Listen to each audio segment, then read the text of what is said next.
Hello and welcome to StudyIQ English. Today's topic will make you proud and extremely happy. It is a wonderful news, a milestone that the state of Chhattisgarh has achieved. Now, this district, Balod in Chhattisgarh, has today achieved a landmark, a milestone by becoming India's first child marriage free district. For a society which has battled for generations to eradicate the problem of dowry, early marriage of girls, domestic abuse of women, lack of formal education and job opportunities for women, this comes as a major achievement. And let's remember that if India wants to indeed become the Viksit Bharat by 2047, then we cannot ignore the empowerment of half the population, and that is our women population. So, which means today the district of Balod is not only proud of the achievement that it has made, but it can also become a role model for many other villages, many other towns in India to do the same.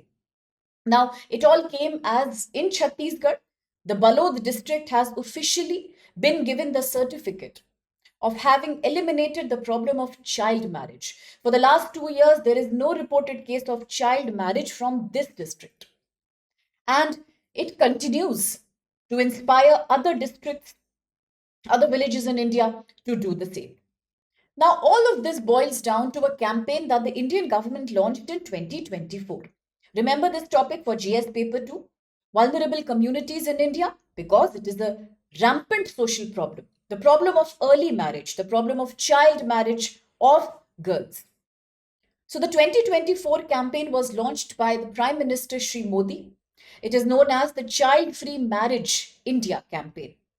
Under this, the Chhattisgarh government prioritized the social economic rights of children, making children free from crimes like child marriage, early age marriage were now becoming a very intrusive, a very critical part of the social policy of the state.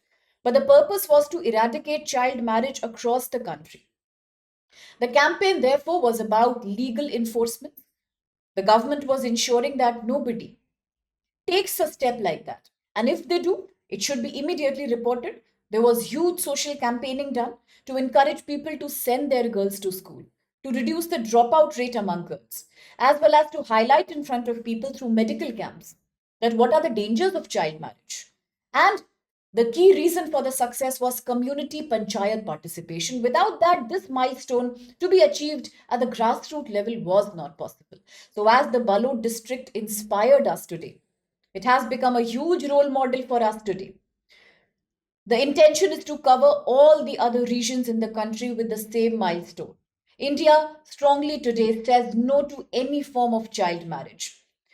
Although, according to the National Family Health Survey data, India has been able to come out of the trap of child marriage. For example, if we go by the report of a very well known NGO, Just Rights for Children, we realize that in India, child marriage among girls has declined by 69% and among boys by 72%. And this data was collected by a network of about 250 NGOs who are working towards child right protection.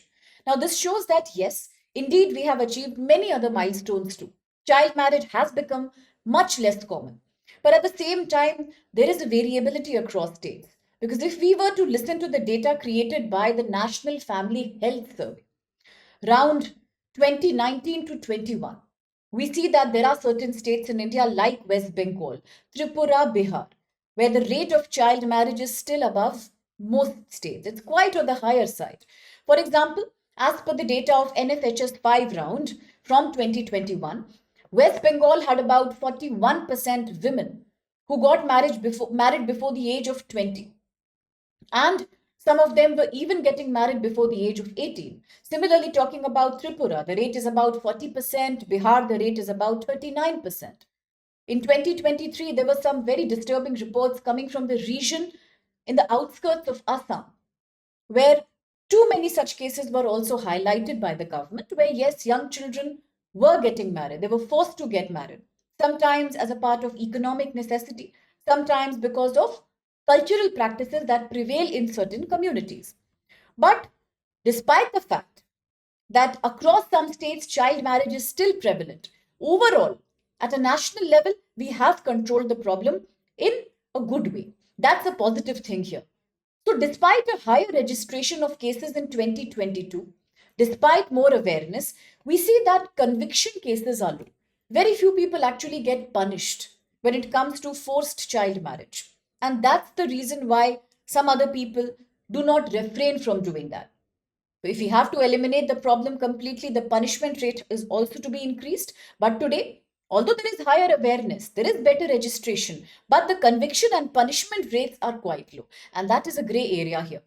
Now, talking about how just after the path of Balod, the state government of Chhattisgarh has an ambition of declaring many more districts as completely child marriage free in the coming years. That's by 28 to 29. That's a key milestone in achieving 2047 dream of Viksit Bharat. Yes. And the government also says that it is not a short term solution. We are looking at a long term social transformation. It is not about reducing the rates immediately, artificially. It is about creating a deep rooted awareness among people in decades to come. It's about a generation change that we are looking at here. Now, another agency that has played a very crucial role in India when it comes to stopping the menace of child marriage is UNICEF, the United Nations Children Fund. It has provided technical support, policy making support across designing various awareness campaigns in Indian states. For example, monitoring protocols. Similarly, how to track the progress of implementing anti child marriage laws. At the same time, creating social campaigns, media campaigns, awareness among rural families, all of that can be attributed to UNICEF. Because let's understand, UNICEF is not only working with India, but there are many states across sub Saharan Africa. Now, Nigeria happens to be one country from Africa which has a very, very high rate of child marriage. In South Asia, also, there is Bangladesh, there is Nepal, let alone certain regions from India. So UNICEF has done that role of coordinating policy implementation across all these Asian and African countries. In India, child marriage is not just a social ill. In fact, it is a crime. It is a recognized crime. A report by the UNICEF from 2023 said how India accounts for 1 in 3 child brides in the world. That means 1 in 3 child marriages are reported from India. The problem is so rampant. And if you talk about the 2011 census, until we have the next census operation, that is for 26 and 27, as of now, talking about the 2011 census data, 17 million children in the age group of 10 to 19 years were getting married. That is about the last census operation that we have. And that is a huge number, of course. So, does the Indian government take any initiative here? Yes, it does. For example, you have the Child Marriage Restraint Act. It is very famously known as the Sarda Act in India or the Sharda Act. It was created to put an upper limit on the marriageable age for people. For example, it said that the age for marriage should be 18 for men and 14 for females. Now, you might be thinking this is too less. It is once again juvenile marriage. But understand, it came at a time when in India there was hardly any other protection. There was no other policy available. And to bring a change in people's mindset is very tough. You can make laws, but will that result in grassroots level change? No. So changes are possible only if they are done gradually. And for that purpose, the Sharda Act was created, which sealed the marriageable age for girls at 14. At that time, it was a big achievement because we are talking about a time period where people, children who were 10, 11, 12 years old used to get married, quite common that was. Then in 1949, immediately after independence, India decided to fix the minimum age of marriage as 15 for females. But once again in 1978, this happened after the first population policy. It was once again increased for females 18 and for boys, for men 21. Now in 2021, there is another debate that has erupted. This is about how the Indian government wants to revise the marriage age once again. So the government wants to make the minimum marriageable age for women as 21. But this is completely rooted in controversy right now. Various sections of Indian society feel it is a dramatic change. It is a very revolutionary change. So that's why the law has not been passed yet, but still that is under debate. It is still being mooted over that whether it is valid to once again create an amendment in the Child Marriage Act and increase the marriageable age of girls to 21 years. So this is the controversy that we are having. And if you talk about 2006, once again, the 2006 Act on Prohibition of Child Marriage, the PCMA Act, was created to strongly endorse the agenda that marriage of girls under 18 is a crime in India. This was meant to make the punishment stronger and to make the prohibition also quite strong. It is not about prohibiting people by scaring them, by penalizing them. It's more about creating awareness among people, and that was the purpose behind the PCMA Act.